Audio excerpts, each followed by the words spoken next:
Buenos dias a todos. Hello, good morning, everyone.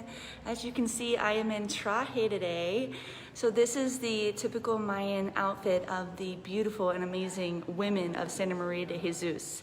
And so I have the privilege and pleasure of wearing it this morning as we prepare for our parent meetings. We will be having all of our parents for the school from kindergarten to 6th grade today. And so the teachers and the staff and the administration are all preparing to be able to have those one-on-one conversations with our families and with our parents to welcome them to the official 2021 school year. And so we're super excited as a whole team. And I just get to introduce myself to all of the families that we're serving through the Centro Educativo Nueva Vida, which means the Center of Education called Nueva Vida. And I just get to introduce myself as the executive director since last year was just so crazy. So my name is Megan Lewis, and I'd like to introduce myself to you all and say thank you so much for all that you do for us. You make a huge difference for us and make our work possible. So thank you. So I want to share a little bit about what we're up to today.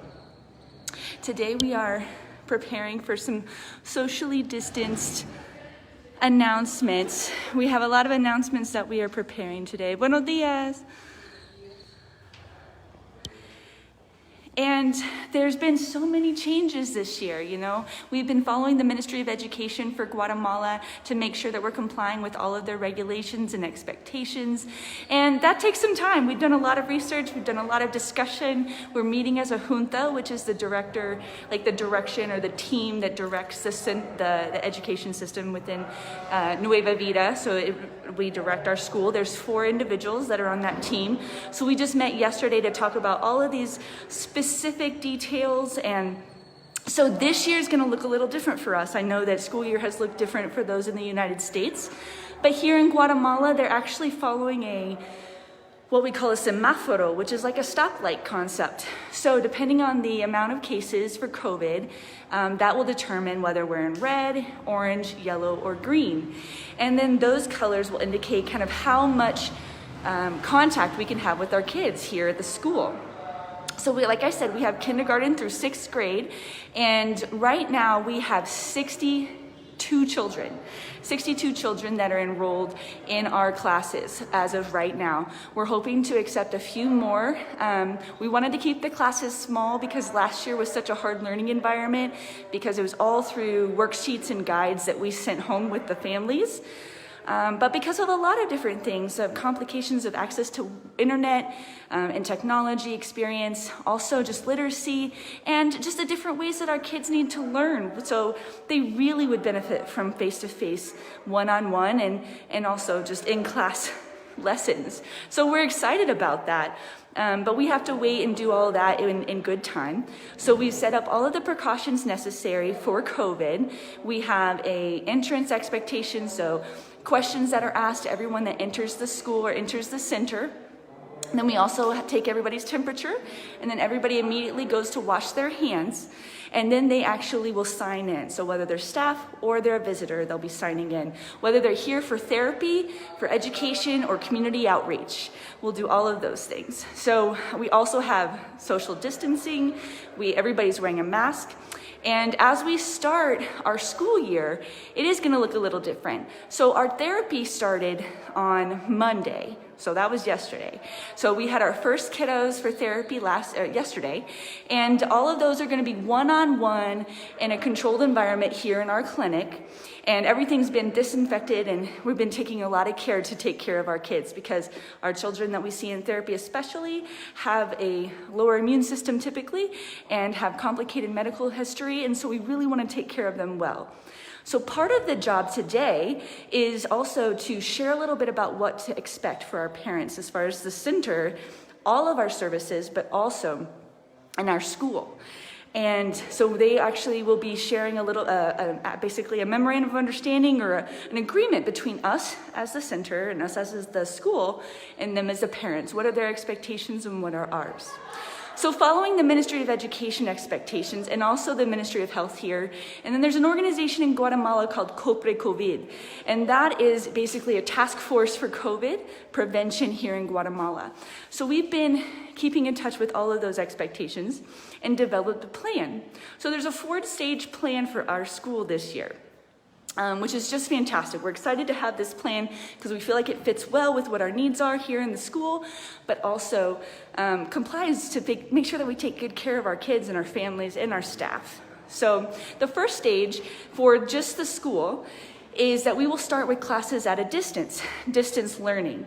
They also offer virtual learning, but because of the access of technology here in Santa Maria, it's not a realistic option for us. So we've been considering different solutions. And so right now, what our plan is to provide worksheets on a weekly basis. Our teachers are preparing those right now. They'll start classes on this coming Monday, which is the 18th. And so with those worksheets, we're also going to have one-on-one classes in the home. So the teachers are going to go to the homes of the children in their classroom and have one-on-one, 1.5 to 2 hour classes to really do as much as they can in that time. It's not ideal. We could use a lot more time. But that's what we're hoping to do. And so the children that are really complex medically, our therapists are also going to go into the homes, and so that they are not exposed to coming all here and coming out into the village. And so we wanted to minimize that to care for them well.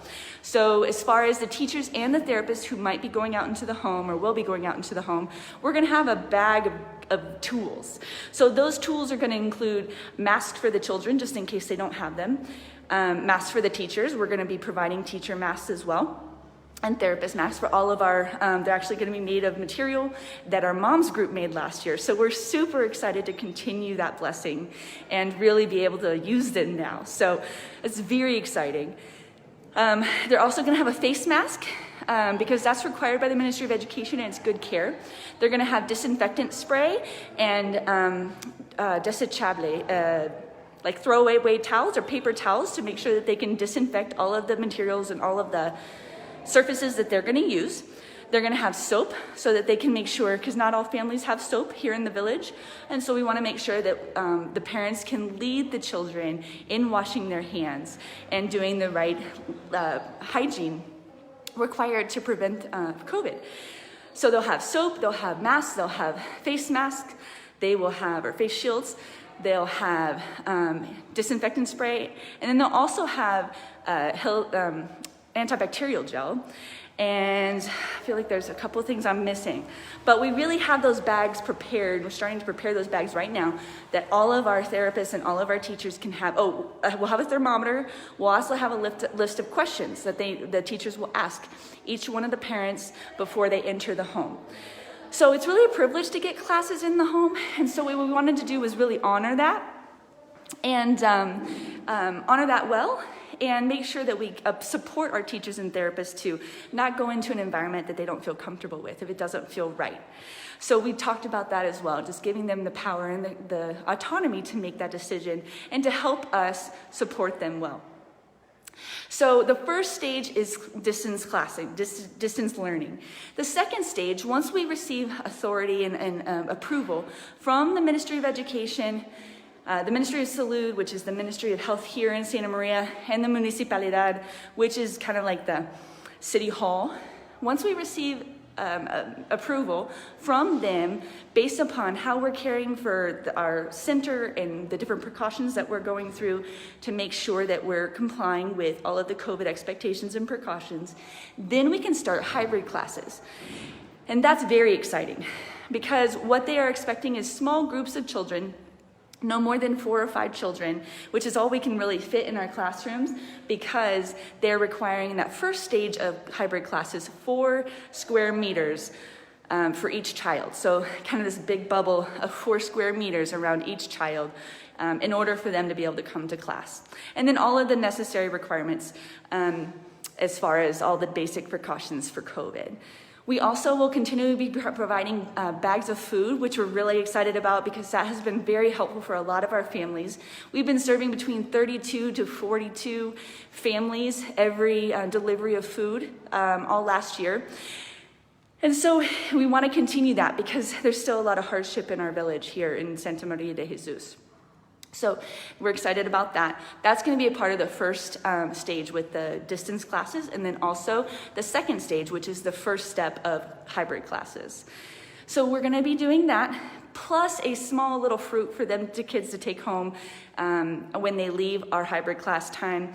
They're going to take that home and be able to eat that, because we want to make sure they have some good nutrition at least after they're here with us. And that's what the Ministry of Health is requiring, is that it's something for them to take home rather than something for them to eat in the school. The third stage is when we will have hybrid classes, but we get to have only 2.5 meters squared, or 2.5 square meters for each child. So we get to have a few more, maybe in a classroom at a time, still going through all the precautions and requirements. And then we will start having breakfast in the classrooms, isolated with the small groups of children, and then a fruit to take home. And so the fourth stage is the most exciting stage, because that's when we get to go back to almost normal, where we're in green. The cases of COVID have been managed well now. We're realistic and realize that might not even happen this year. But we are hopeful, because we know that our kids, they have different learning needs, and we want to be able to provide that for them. And so it's something that we hope for very soon.